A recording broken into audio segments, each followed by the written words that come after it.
Hi friends, ఎలా ఉన్నారు అందరూ? ఇదిగో మా ఇంట్లో ఆవకాయ పచ్చడి సీజన్ స్టార్ట్ అయిపోయింది.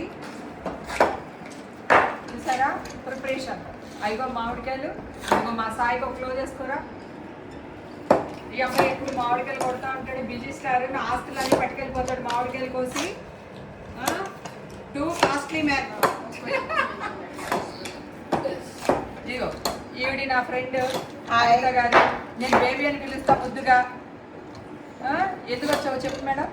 ఎందుకంటే ఇలా గీస్తూ ఈ చిన్నగా పని చేస్తున్నట్టు చేసి అంత అయినంత పచ్చడి పడుతుంది కదండి, ఆ పచ్చడి ముద్దలు పెడుతుందండి. అస్సలు అద్భుతం. అందుకోసమే ఇదంతా చేస్తానన్నమాట, లాస్ట్ ఆ ముద్దలు తినడం కోసం. ఆవకాయ పచ్చడి పెట్టేసిన తర్వాత వేడి వేడి అన్నం మా డబ్బాలో వేసి కలిపి అందరికి పెడతాను కదా, దానికోసం వచ్చారంట. హెల్ప్ చేస్తున్నట్టు నటిస్తున్నారు. ఓకే, క్లోజ్ వేసుకోమ్మా. ఈవిడనండి ఈషాన్ పెంచింది, 10-11 ఏళ్ళు పెంచింది. అది చూడు చూడు, ఈషాన్ చూడు సిగ్గుపడుతుంది. అసలు 11 ఏళ్ళు స్నానం చేయించింది. తర్వాత దాని స్నానం నేను చేయను, పిన్ని కావాలని ఏడ్చదనమాట. ఆవిడే చెడగొట్టింది ఈవిడే అనమాట. ఈషాన్ పెంచింది ఈవిడే. ఈవిడి వంటలు పచ్చళ్ళు బాగా పెడుతుంది.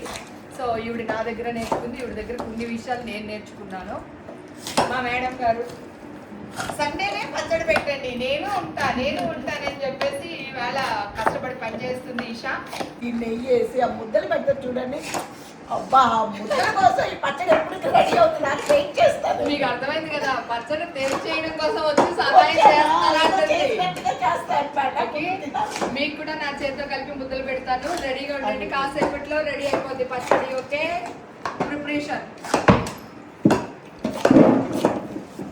ఆవకాయ పచ్చడికి కావాల్సిన సామాన్లు: మామిడికాయ ముక్కలు, నూరిన ఎల్లుల్లిపాయ, మెంతులు, ఒలిచిన ఎల్లుల్లిపాయలు, మెంతిపిండి, ఉప్పు, కారం, ఆవు పిండి, ఆయిల్ కూడా.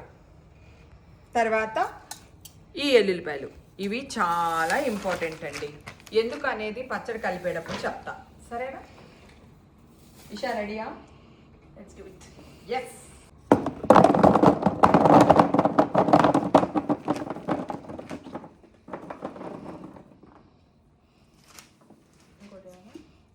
అక్కర్లేదు, ఎల్లుల్లిపాయ పేస్ట్ వేసేమ్మా. నూనె ఎల్లుల్లిపాయ వేస్తుంది. Yeah, super Isha. బాగానే గుర్తొచ్చింది, వచ్చేసింది. సూపర్. యా, ఈ ఎల్లుల్లిపాయలు నేను ఇస్తాను. ఓకే, ఎల్లుల్లిపాయలు అంటే మాకు చాలా ఇష్టం. మీకు అందరికి ఇదివరకు కూడా చెప్పాను కదా. సో ఒలిచిన ఎల్లుల్లిపాయలు. ఈ ఎల్లుల్లిపాయల గురించి చెప్తానన్నాను కదా. ఈ ఎల్లుల్లిపాయలు వేయడం వల్ల పచ్చడి చాలా నిల్వ ఉంటుంది. ఈ ఎల్లుల్లిపాయ తొక్కు ఉంటుంది కదా, దానివల్ల నూనె ఈ ఎల్లుల్లిపాయలో ఉంటుంది అనమాట. ఎక్కువ రోజులు నిల్వ ఉండడానికి ఉపయోగపడుతుంది. అందుకని మస్ట్ అండ్ షుడ్గా ఇవి కూడా వేయాలి.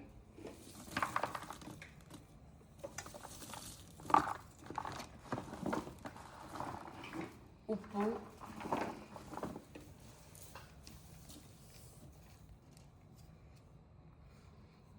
ఎప్పట్లాగానే నేను కారం ఎక్కువ తింటాను కదా, ఉప్పు డబ్బా కంటే కారం డబ్బా పెద్దది ఉంటుంది.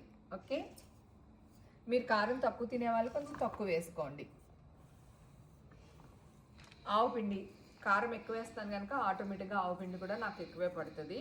కానీ ఇదే సేమ్ కొలతల్లో వేసుకున్నా కొంచెం కారం ఉంటుంది తప్ప టేస్ట్ సూపర్గా ఉంటుంది. ఇంకా ఆయిల్, నువ్వుల నూనె అండి. మెంతిపిండి వేసాను. అది సూపర్. నాకు మా అమ్మ పచ్చడి పట్టడం నేర్పించిందండి. నేను ఈషాకి నేర్పించాను లాస్ట్ ఇయర్. మీ అందరికీ తెలుసు కదా. ఈషా చూడండి ఎంత బాగా కలిపిందంటే super Esha, very good. Thank you. చాలా బాగా కలుపుతుంది. కారం అని భయం లేకుండా, చెయ్యి మంట లేకుండా కలవడం అనేది గొప్ప విషయం. మీ అందరికి ఇంకొక విషయం చెప్పాలి. నిన్న నాకు సుధక్క ఫోన్ చేసింది. సుధక్క అంటే తెలుసు కదా, సీనియర్ యాక్టర్ సుధా గారు. ఆవిడ కాల్ చేసి, ఏరా ఎలా ఉన్నా అంటే, బాగున్నాను అక్క అంటే, మరి ఇప్పుడే కదా నువ్వు పచ్చడి పెట్టేది, నాకు ఆ పచ్చడి కావాలిరా, నేను హైదరాబాద్ వచ్చాను అంది. అయ్యో అక్క, రేపే కాయలు వస్తున్నాయి అక్క, కానీ పచ్చడికి 10 రోజులు పడుతుంది అక్క అన్న. సరే రా, ఫస్ట్ వీక్లో వస్తాను, అప్పుడు తీసుకెళ్తాను అనింది. నాకు ఎంత సంతోషం అనిపించిందంటే, పచ్చడి కోసం చెన్నై నుంచి అక్క రావడం నన్ను అడగడం అనేది గొప్ప విషయం కదా. అబ్బా శభాషిష, లాస్ట్ ఇయర్ అక్క నీ పచ్చడే తినింది, సో నీ కోసమే ఫోన్ చేసింది. కంగ్రాచులేషన్స్.